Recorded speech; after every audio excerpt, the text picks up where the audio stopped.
How you feeling? Why did you do it? How'd you feel? Anything to say? No. Dylann, what do you have to say? What do you have to say? Back off the car. Back off the car, please. Anything to say?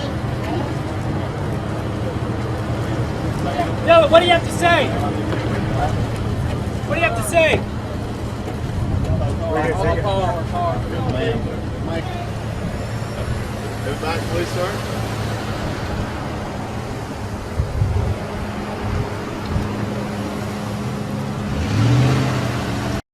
A bond hearing is pending for the man accused of killing 9 people inside a Charleston, South Carolina church.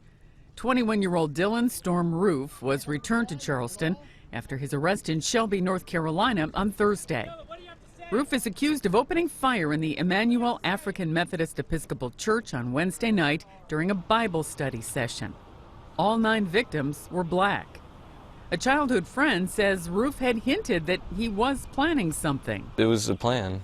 He said that he was planning it for 6 months. Like I said, it was a 6-month plan.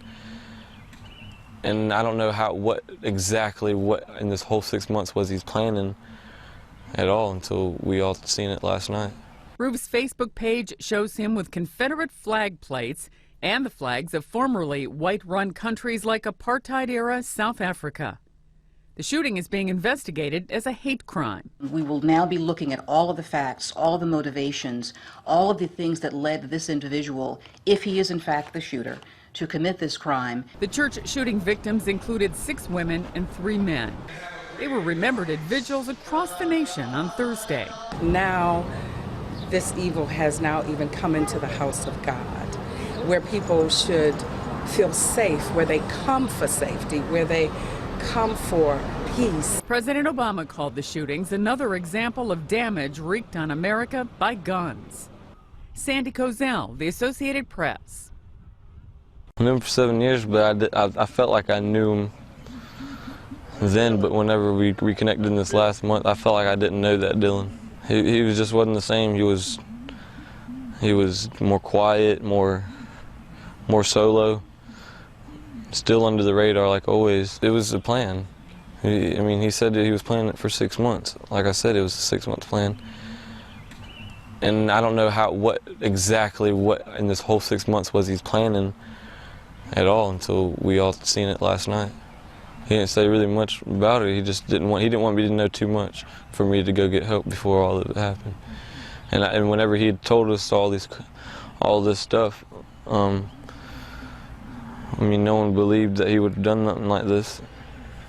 It was a race thing because he had told me that it was that the black people were taking over the country and that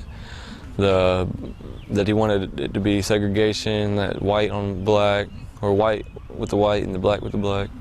Well, he was drunk one night and he was just talking about him wanting to hurt a whole bunch of people, and like I said, I didn't know what he took him serious.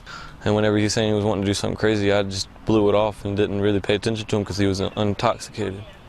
So, really the moral of the story of what I would say would be just to, if you had something on your mind and something you know about something, then let people know instead of holding it in.